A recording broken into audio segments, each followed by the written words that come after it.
Ow. Ow.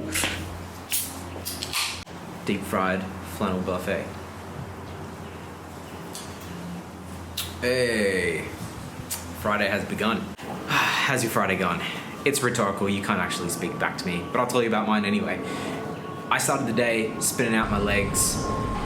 I bought a coffee that was a total disrespect to my taste buds. I got rained on a bit, then I rode back home, jumped on the trainer and did my intervals. Honestly, it wasn't that enjoyable, but it's Friday afternoon, it's beer o'clock, and I am as ready as I'll be to talk about today's topic. So without further ado, I'll be talking about my experience using some cheap road race tires, specifically the Lifeline Prime Race over the last couple of months. Lifeline, seriously, why would you call something Lifeline? It's like a last resort, like before you die. Honestly, purchasing this tire was not a strategic decision in the slightest. I was on Wiggle, I was buying a crap ton of tubes. I'm talking like 40 tubes, because they're like $4 each. And then this tire just popped up, $23 for a road race tire. And honestly, over the last couple of years, I've been buying $80 to $100 road race tires that I train on and race on all year round. And it can be a bit disheartening when you're riding them all year round and you can get cuts in them in the first couple of weeks, or just a massive gash and then $80 down the drain, you just got to buy a new tire. So this winter, because there's no racing on it or anything with the pandemic, I thought, you know what, this is a good idea. This is a good time to test out a cheap road race tire and see how it holds up through the winter. What have I got to lose? I bought two of them because they're only like $23. I'd also like to add that I bought two tires, but I've only been using one of them on the rear. You see, when you're buying cheap and nasty rubber like this, you don't exactly trust it like you do with the other big brands out there. I mean, the brand's called Lifeline, for God's sake. So if I'm running this on the front and the grip just doesn't turn out to be all that good, you can't save washing out on the front. Once that your front wheel slips out, you're going down. There's no doubt about it. So I've been using this tire for 6 months, done a couple thousand Ks, and I run it with standard inner tubes between 60 to 90 PSI, depending if I remember to pump up my tires or not. Previously, I was running the Conti 5000s, and before that, the Maxxis High Roads. But anyway, let's get into the meat of the discussion. Well, my just bro science thoughts, really. So how puncture-proof are they? Well, I've got no scientific answer for you, but in the 6 months I've been running them, I've had two flats. One was with a nail, and the other one was a slow leak from a bit of glass. That's pretty good, considering the price of these tires. That is about on par with my front Continental tire and just Contis in general. Get about, I don't know, two flats every 6 months, depending.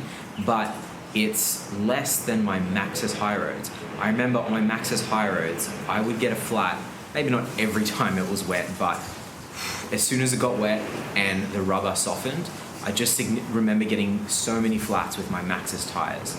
So it's somewhere in between.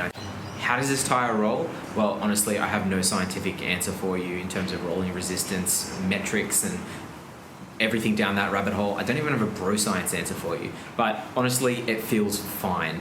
I've gotten plenty of top 5 Stravas with this tire. I'm keeping up with my mates, no worries. I've bombed descents happily. It's fine. If you run this tire, you'll be fine.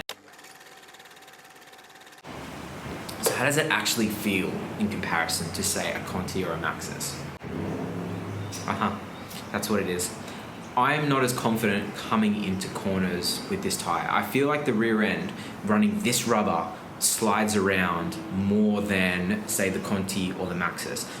I'm not as sure-footed, if that makes sense. I don't know if it's a mental thing, but I'm pretty sure it's the tire. They are 28mm tires that I'm running, so it's acceptable. The grip is fine, but I do notice that it does feel a bit looser or slipperier in the back end. That's where I think the Contis or the Maxxis edge out, especially the Maxxis. The rubber compound on the Maxxis, it feels softer, and I just remember being able to really just tip it into corners with ultimate confidence, and I just can't do that as much with these Lifeline tires. Will I run these tires again? Yeah, I bought two. I'm going to put the other one on the rear soon. Are they easy to fit?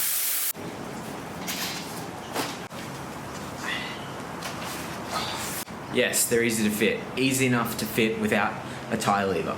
You need a tyre lever to get it off, but to put the tyre back on, you're golden. Claimed weight. Well, there's no claimed weight for the 28mm tyres I'm running on the website, but the 23/25C tyres I think are around 235 grams.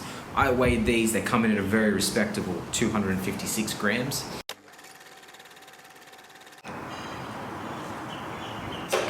My concluding thoughts. These are a brilliant all-round budget tyre. If you're not racing and you don't need the bleeding edge of grip between the road and your rubber, then these will get you by. They'll do the trick. I mean, you can buy 4 of these for the price of one Conti GP 5000.